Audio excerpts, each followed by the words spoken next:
hustling, every day I'm hustling, every day I'm hustling, every day I'm hustling, every day I'm hustling, every day I'm hustling, every day I'm hustling, every day I'm hustling, every day I'm hustling, every day I'm hustling, every day I'm hustling, every day I'm hustling. Okay, Jesus Christ. Oh, I'm late. Hello and welcome to the Hustle Points podcast. I'm your host, Rudy St. Clair, and today we're going over the Lakers, and mostly the Lakers, and how disappointing they are. Sorry I'm late. I was running from my living room, which I may or may not have outside of this closet, which I may or may not ever leave, to get some coffee. So, this podcast can have a little bit more energy to it. Because it's going to feel pretty grim. I ran in here a little late. That's why I was delayed on the intro. You might have been wondering, where is that typical hello and welcome with that extra long and? Well, it was delayed, just like this podcast was, due to time constraints. Let's just say that. No, I kid. Last night I wanted to record a Lakers-focused podcast to do the 3 shows in 3 days with the regular Monday release. But the Lakers faced the other, better LA team that night in the Clippers. And I wanted to watch that game because of how pivotal it was to the season. You know, going into that game, I might have thought that there's no way LeBron loses this because this is effectively a must-win. It really puts them in a spot now that they've lost that game, that they need to win probably 15 out of their remaining 18 games to even have a shot at the playoffs. But because that game was so significant, I just had to watch it before stepping into the booth here in my closet, which I definitely never leave. And, just get you guys a good program with up-to-date information. Not give you a piece of programming which you could only listen to for a very short window of time, which it would make sense for it to even have any entertainment or educational type of value to it. If I missed out on the game last night, but had all these thoughts about LA, and then had some opinions change about LA after that game, then I just would have had to record a whole nother show, and then you would have had to listen to it all again, and is that really what we want? Is you listening to a bunch of episodes? Or do I want you listening to one really good episode? As I've said before, I value your time, listener. So I was willing to postpone my regular Monday day release in order to have a better, more informed opinion here on Tuesday morning.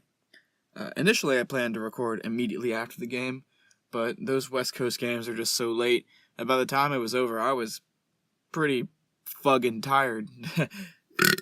Excuse me. Get another sip of this coffee. And, what can I say, man? LeBron is over. Hashtag LeBron is over party. I mean, I just don't know what to even think or where to begin.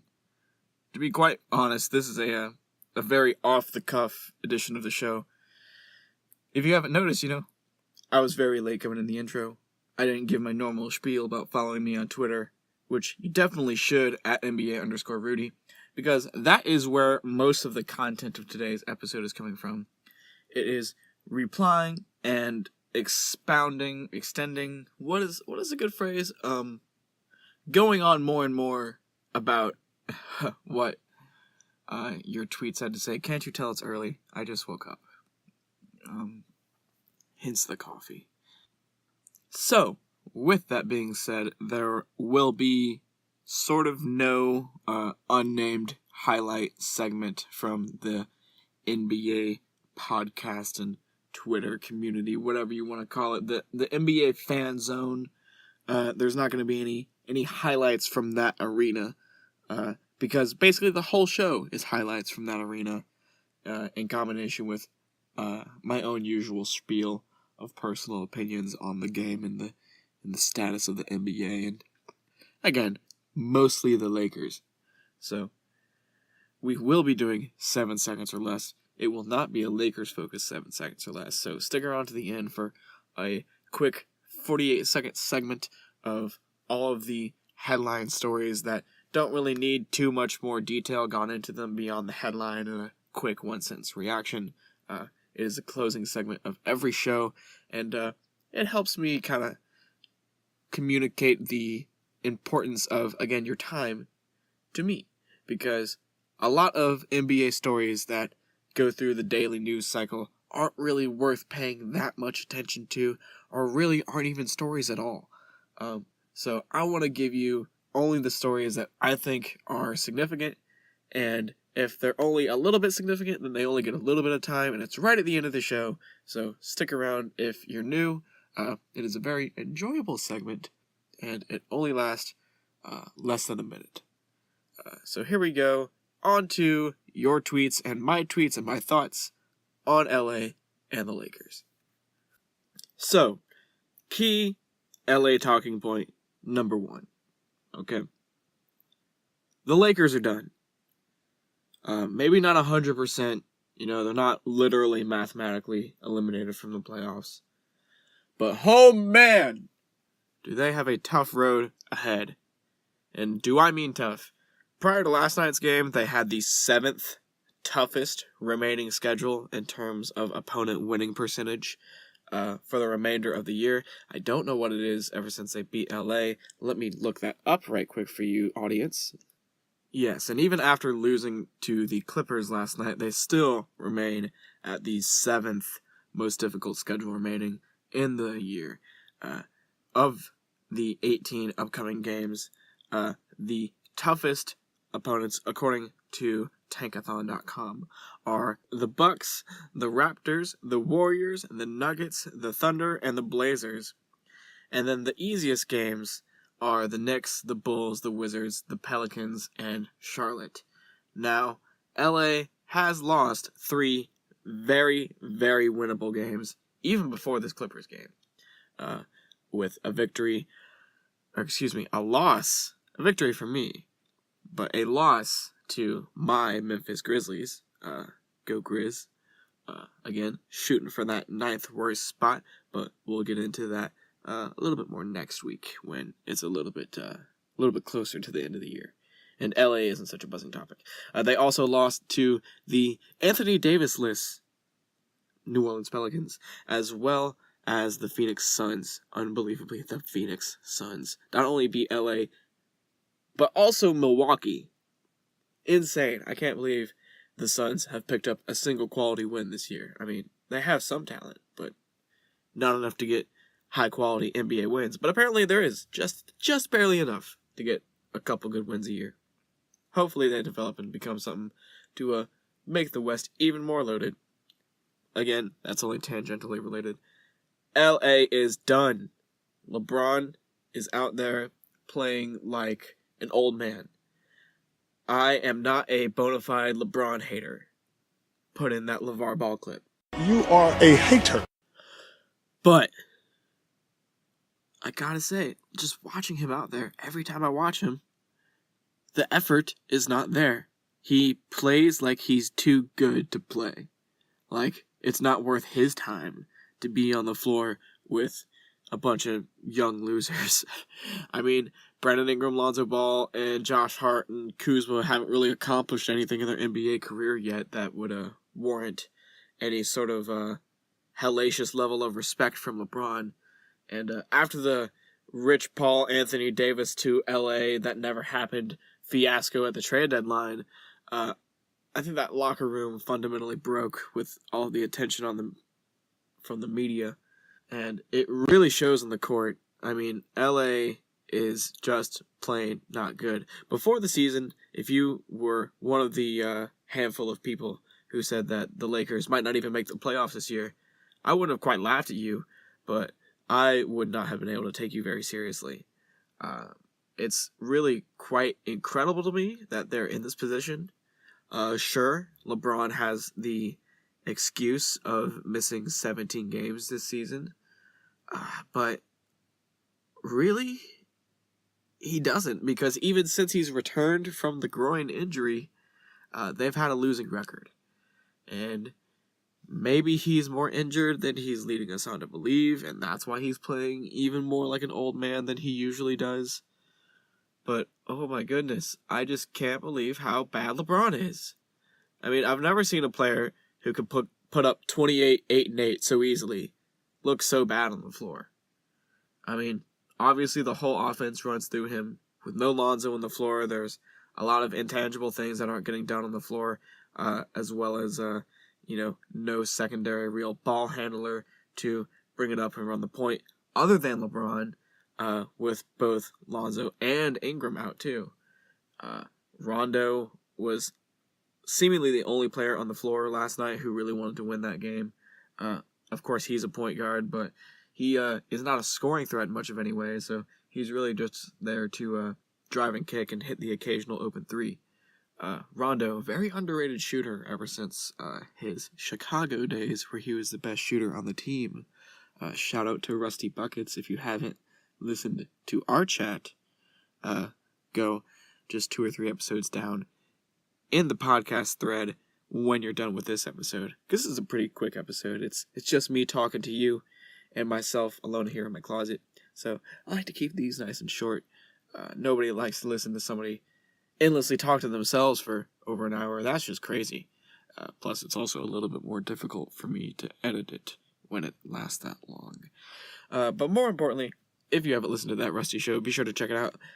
Honestly, listen to all my interviews if you ever see one that you haven't listened to yet, because my goal with the interview content, and I talked to MEO a little bit about this in my interview with the NBA Storyteller, but I want my interviews to be evergreen content, which is not a terribly unique phrase or anything. It's something that gets thrown around in the content game fairly often.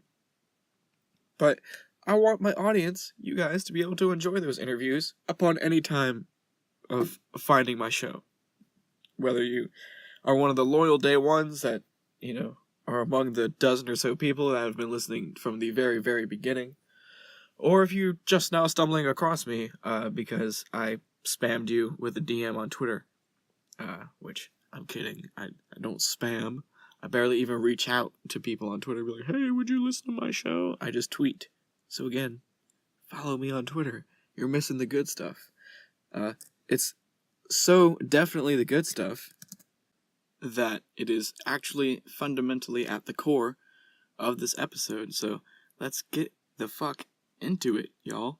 Before the game started, I was talking to a few people about the likelihood of the Lakers making the playoffs before, obviously, we knew that they were going to lose to the Clippers.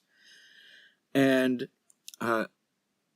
at Real Jonathan 0, at Real Jonathan 0, was saying to me that, they were 20-14 before the injuries, and,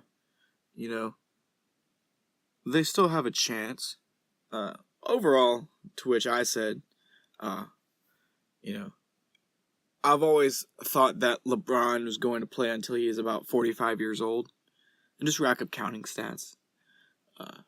Everything I'm saying here, again, almost directly quoted off of my Twitter, so follow me if you don't. And I've been calling LeBron's Lakers era of his career the fourth act because, one, dividing the eras simply by the team changes, but more importantly, most films, don't have a 4-act structure. Traditionally, films have a 3-act structure. So when I call LeBron's Lakers stint the fourth act, it's sort of implying that there's something non-traditional happening, and also perhaps implying that there's a bit of excess substance. Now, we can't really have excess LeBron, but think about it this way. If you're watching a film, another entertainment product, one which lasts significantly shorter than a career of an athlete, obviously, but they are both indeed entertainment products, right? If you're watching a film and it lasts for 3.5 hours, right? You're going to want that film to be one of the greatest films you've ever seen. Absolutely one of the greatest films you've ever seen. Without a doubt. Titanic is a very good film, and it's I believe over 3 hours in runtime, where most movies typically hover around 2.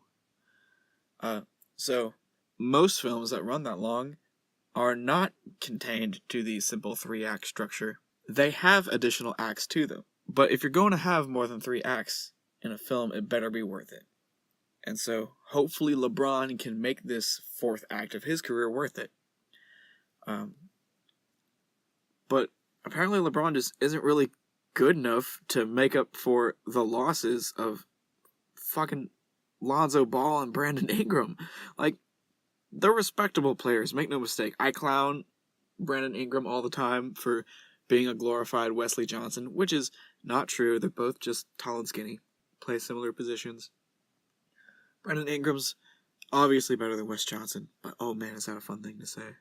It's just like saying Zion is just a glorified Anthony Bennett with a 40-inch vertical. If LA had just simply won the winnable games against the Pelicans, Suns, and Grizzlies, then this Clippers loss wouldn't have mattered half as much. But they've put themselves in a position where they need to basically win 15 games out of their next 18. Hope that Sacramento totally shits the bed. And maybe the only other way out is if maybe Sacramento doesn't totally shit the bed, that the Rockets somehow collapse because of a tragic injury to their best player, James Harden, or something like that. Not that I wish that upon anybody, much less a great player like James Harden. But that would be pretty much one of the only outs to get LeBron in to the playoffs. So, primary topic number 2 regarding LA. I don't think that they should sit LeBron because I don't think LeBron would even let it happen, honestly. But more importantly, I don't think they need to do it in order to tank if they're just going to accept that they're not in the playoffs. You know, increase those odds at getting Zion. But if you are aware of the history of the NBA draft lottery, then you probably know that if the Lakers miss the playoffs, then they have just as good of a chance as anybody else in that lottery to land the number 1 spot. If not a better chance than anybody, arguably. I mean, if it's not going to be New York or Chicago, then it's probably going to be LA. Look, I know in the year 2019, it's not 1989. We don't rely on big markets to produce big dollars for the NBA nearly as much. Players don't rely on it as much. But it still matters. Kawhi wanted to leave San Antonio because of the culture there, not really allowing him to flourish into the superstar even, bona fide superstar. He's one of the best players in the league. That he really is in the public eye. Most people's perceptions of Kawhi while he was in San Antonio was like, wow, look at this literal basketball machine. He must be a robot because I know nothing about his humanity. And that's because of the Spurs culture. And part of that culture exists because of the small market nature of being a San Antonio Spur. But when you're in LA, Chicago, New York, you know, even if you're just friggin' Joakim Noah, you know, post-operation, not really even playing, you know, you can still go get too lit and party hard and be known across the city as a Knick. You don't get that in San Antonio. You don't get that in Memphis, who could very well end up with the number 1 pick, but won't, because the association, the capital T association, capital A, SS, won't allow a star with as much attention on him as Zion to go to a small market. He has to go to Chicago, LA, or New York. There's no way he's going to Phoenix. There's no way he's going to Memphis. I guess Dallas is a possibility, but they're I mean, they gave away their pick. I think it's only protected for number 1, if at all. I'll check on that for you, too. Okay, so here's the skinny on the draft protections of the Doncic, Trae Young, Atlanta Hawks, Dallas Mavericks swap from the draft. Dallas, of course, traded up, so they gave up a future first-round pick to get Luka. That pick is protected this year, 1 through 5. Next year, 1 through 5. And then the following 2 years, 1 through 3. And then finally in 2023, it is unprotected. So, there you go. Dallas can indeed land the number 1 pick and get Zion. It is a possibility. And oh my gosh, that team would be so good. If you haven't already, go check out the interview with a Mavericks fan, Max Levy, also an amateur NBA scout, that I posted a couple days ago. Should be the most recent or second most recent show. But Zion, Luka, and Kristaps, holy cow, that would be quite the super team. And quite the organically created super team, too. You know, that's not a bought and paid for super team that was created by the players. That's a super team assembled by front offices and ownership and good moves from the team, not just players, you know, buddying up. Which I personally don't have a problem with players buddying up, but I know some people do. I don't quite get it. If you want to argue about that with me, hit me up on Twitter or slide into the Bucket Discord server and argue with the dozen or so people that we have in there now. Or, you know, if you really want to argue that point, and you hate super teams that are created by players themselves, we can argue that on the show. Just hit me up, and I'll bring you on. Just like I'm bringing people who, you know, tweet at me onto the show in a very indirect way with this episode. But let's get back to LA. This is the LA episode, okay? I haven't talked Lakers very much at all except for one episode this season, which has now been deleted from most platforms, where I interviewed my personal friend, but he didn't really like being in the public eye, even in much of any way. He doesn't use social media and all that. So that got taken down. He just simply asked me to. If you're listening on a platform where the episode is still up, go listen to it. I like it.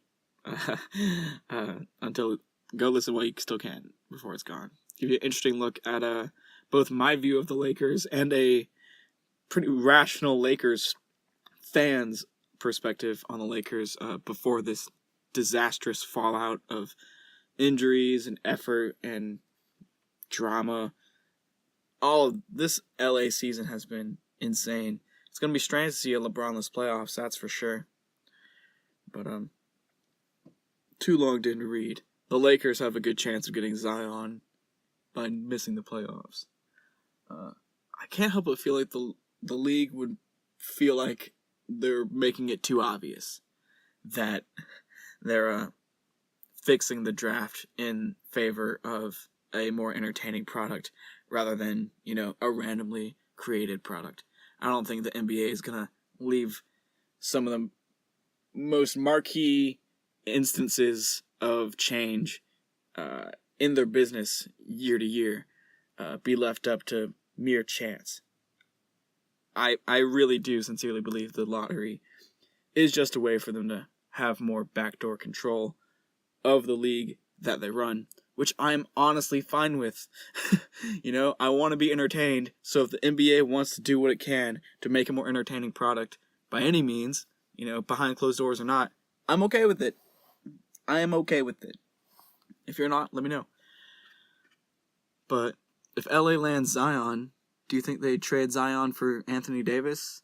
Or do you think they try to farm up Brandon Ingram, Lonzo Ball, Josh Hart, Mike Muscala, and Zion underneath LeBron? Do you think LeBron's going to have the patience to let this team become an ensemble of pretty good players instead of just a bunch of young potential?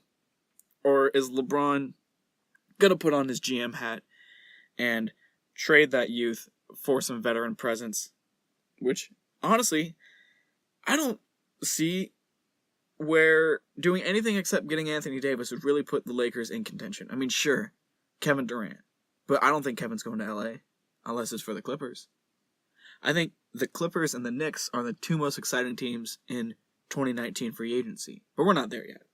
The Lakers, if you ask me, this time last year, would have replaced the Clippers as the most exciting team. But with the Knicks' Porzingis move, the Lakers being very unattractive to free agents now, in my opinion, with this horrible, shitty season they've had, both on and off the court, I don't see a reason other than being LeBron's friend that anybody would want to join this team. Over the Clippers and the Knicks, even. That's right, the Knicks, who have been cursed ever since the very first draft lottery was fixed in their favor so they can get Patrick Ewing. They've never been good except for like 2 seasons since then. And there's one where basically they got robbed by Michael Jordan, with Patrick Ewing. And then another one where Amari Stoudemire and Carmelo Anthony traded getting injured and passing the team off to the other guy. And lucking into 55 wins. Other than those 2 seasons, the Knicks have been totally cursed. And yet, even still, they're a more attractive free agent destination this upcoming off-season than the LA Lakers. That is wild to me. It's just an opinion, and it's just mine. But it's still wild that I think that to me. I wouldn't have thought that I would have believed that 5 months ago, but I do. Do you agree? Do you disagree? Let me know on Twitter or the Bucket Discord server. Oh man, let's get into 7 seconds or less. I've already told you about the purpose of the show, why it exists, what it tries to accomplish. So, without any further ado, let's just go. Dell Demps got fired, and it should have happened after letting Boogie walk. Bledsoe re-upped with the Bucks, and I look more and more correct about my Milwaukee predictions every passing day. Zion blew out his shoe against North Carolina, and the NBA immediately let the PA know that they're working on the one-and-done rule. I say let's let 16-year-olds into the G League and lower the NBA age gate to 18. The NBA denies that Donaghy fixed games 12 years after he pled guilty. Yeah, right, Adam. Bogut, Terrence Jones are re-signing with their old teams, plus Powell signed with the Bucks, and people say the center position is dead. Draymond Green is reportedly close to signing with Rich Paul.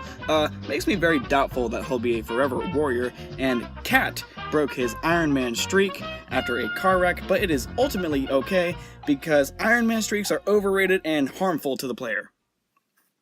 Yeah, that's right. As sad and scary as it is to have a player miss his first NBA game due to something as freakish as a car accident, it really brought to my attention and made me start thinking about how Iron Man streaks only help a player's reputation.